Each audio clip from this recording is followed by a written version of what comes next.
Саламатсыздар ме, құрметті білім алушылар. Бүгін алғашқы әскери және технологиялық дайындық пәні бойынша сабақтың тақырыбы сап және оның элементтері, саптық тұрыс. Оқытушысы мен Дәулетханұлы Дастан. Сабақтың бүгінгі тақырыбы сап және олардың элементтері, саптық тұрыс. Сабақтың мақсаты саптық дайындықтарды түсінігімен танысу, алдын ала және орындауға белгіленетін командаларды ажырата білу, саптық командаларды орындауға үйрену. Саптық дайындық әскери қызметшілердің әскери дағды мен әскери тәртіпке үйретудің маңызды пәндерінің бірі. Ол әскери қызметшінің саптық қалыпты, ұқыптылықты, тәртіптілікті, бөлімше құрамдарында жекеленген саптық тәсілдер мен үйлесімді қимылдарды дереу және дұрыс орындауды үйрену. Дайындық сабақ кестесі бойынша қарастырылған оқу уақытында өткізіледі. Сонымен қатар енді саптық элементтерге келетін болсақ, саптық элемент оның ішінде сап, қатар, лек, саптың ені, саптың тыл жағы, арақашықтық, аралық деген сияқты негізгі элементтерден құралады. Жеке-жеке тоқталатын болсақ, сап әскери қызметшілердің және бөлімдердің олардың өзара іс-қимыл жасауы үшін жаяу тәртіптегі және машинадағы жарғымен белгіленген орналасуы. Қатар белгіленген бір сызық бойында әскери қызметшілердің біреу екіншісінің қасында орналасқан сап. Саптың сап қапталдары, яғни саптың оң болмаса сол жақ шеті бұрылыс кезінде қапталдардың атауы өзгермейді. Маңдайшеп саптың әскери қызметшілердің тік қарап тұрған жағы. Саптың тыл жағы маңдайшеп жағына қарама-қарсы жағы. Аралық маңдайшеп бойынша әскери қызметшілердің, бөлімшелердің және бөлімдердің арасындағы аралық. Арақашықтық дегеніміз түкпір жаққа қарай әскери қызметшілердің, машиналардың, бөлімшелердің және бөлімдердің арасындағы аралық. Саптың ені сап шеттерінің арасындағы аралық. Саптың ұзындығы дегеніміз саптың бірінші шетінен саптың соңғы шетіне дейінгі аралық. Машиналардың қозғалысындағы машиналардың бірінші сызығынан машиналардың соңғы сызығына дейінгі аралық.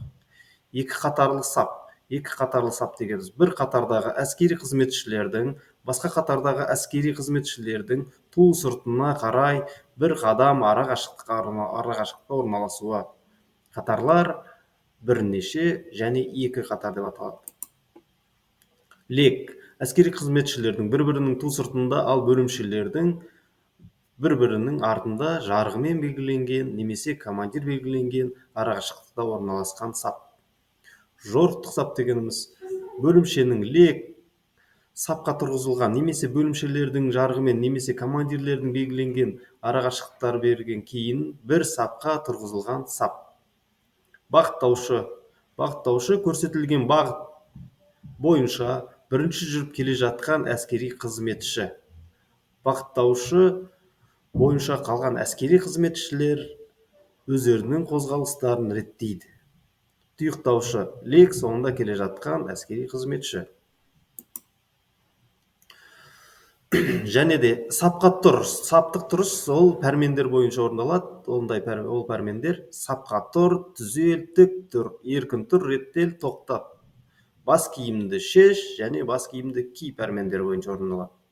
Сонымен қатар саптық тұрыс саптал немесе тіктел пәрмендері бойынша қабылданылады. Осы пәрмендер бойынша тік тұру керек, өкшелер қосылып, аяқтың ұшы маңдайшеп сызығы бойынша олардың табанның ені қойып түзеу керек. Орында тұрғанда бұрылыстар оңға, солға, артқа бұрыл пәрмендері бойынша орындалады. Қозғалыс кезіндегі бұрылыстар оңға, солға, артқа бұрыла бас пәрмендері бойынша орындалады. Оңға, солға бұрылған кезде оң аяқтың саусағы көтеріліп, яғни өкшемен, сол аяқтың өкшесі көтеріліп, яғни саусақпен оңға қарай бұрыламыз. Солға бұрылған кезде керісінше сол аяқтың өкшесімен, яғни саусағы көтеріліп, оң аяқтың өкшесі, яғни саусақпен солға қарай бұрыламыз. Ал артқа бұрыл пәрмені бойынша әр кезде сол иықпен артқа бұрыламыз. Ал енді балалар, сабақ түсінікті болатын болса, жалпы саптық элементтер осы. Және осымен қатар қорыта келетін болсақ, тақырыпты бекітейік. Тақырыпты бекітеміз. Әскери қызметшілердің саптық элементтері мен саптық қабылдауы туралы не білдіңдер? Және қайта сапқа тұру үшін қандай пәрмендер беріледі? Әскери қызметшінің міндеттерін, алдын ала берілетін және орындалатын пәрмендердің ерекшелігі туралы айтып бересіңдер. Сап элементтерін анықтама беріңдер. Яғни, жаңағы біз атап өткен сап элементтерін анықтап, осы видео бойынша ары қарай үйден өздерің өз беттеріңізше дайындаласыңдар.